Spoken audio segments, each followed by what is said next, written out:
Assalomu alaykum do'stlar. Bugun bizda yomg'irli kun, Yaponiya. Shunga qaramasdan so'zlarni yodlashni boshlaymiz.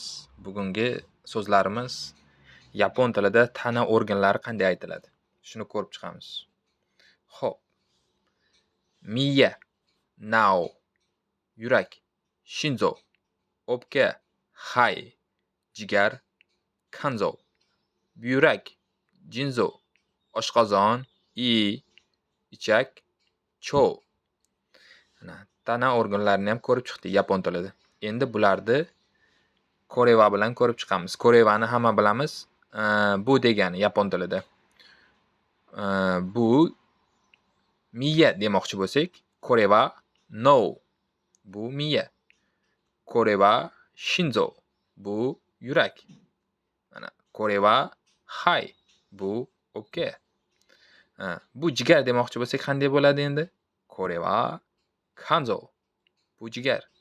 Koreva jinzo. Bu yurak. Koreva bu oshqozon. Koreva cho. Bu ichak. Mana do'stlar, bugungi so'zlarni ham ko'rib chiqdik. Kanalimizda faol bo'ling, like bosing va bizni kuzatishda davom eting.